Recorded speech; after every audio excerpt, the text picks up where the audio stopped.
கேரள மாநிலம் விழிஞம் துறைமுகத்தில் இருந்து கொச்சியை நோக்கி சரக்கு கப்பல் ஒன்று சில தினங்களுக்கு முன்பு சென்று கொண்டிருந்தது.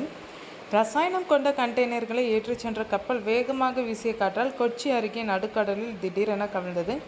இதில் ரசாயனம் இருந்த கண்டெய்னர்களும் கடலுக்குள் விழுந்தது. இதுகுறித்து தகவல் அறிந்த கடற்படை மற்றும் கடலோர காவல் படையினர் மீட்பு பணியில் ஈடுபட்டனர். தொடர் மீட்பு பணியில் கப்பலில் இருந்த மாலுமிகள் உட்பட 24 பேர் காப்பாற்றப்பட்டனர்.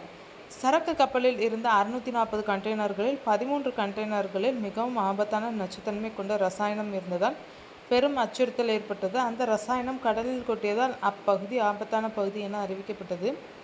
மேலும் 12 கண்டெய்னர்களில் கால்சியம் கார்பைடு வேதிப்பொருள் இருப்பதாகவும், இந்த கால்சியம் கார்பைடு உப்பு தண்ணீரில் கலந்தால் அசிட்டிலின் என்ற வாயுவை உருவாக்கி தீப்பற்றி எரியும் தன்மை கொண்டது எனவும் எச்சரிக்கை விடுக்கப்பட்டது. இதனைத் தொடர்ந்து கடலோர பகுதி மக்களுக்கும் மீனவர்களுக்கும் பாதுகாப்பு எச்சரிக்கை விடுக்கப்பட்டது. இந்த சூழ்நிலையில் கடந்த 25ஆம் தேதி கப்பல் முழுவதும் கடலில் மூழ்கியது. கப்பலில் இருந்த 100 கண்டெய்னர்கள் வரை கடலில் மூழ்கியிருக்கலாம் என்று கூறப்பட்ட நிலையில் கடலில் கொட்டிய எரிபொருள் மற்றும் எண்ணெய் கழிவுகளை அகற்றும் பணியில் கடலோர காவல் படையில் ஈடுபட்டு வருகின்றனர். கப்பலில் இருந்த ரசாயன பொருட்கள் கடலில் பரவி வரும் நிலையில் இதனை கேரள அரசு பேரிடராக அறிவித்துள்ளது.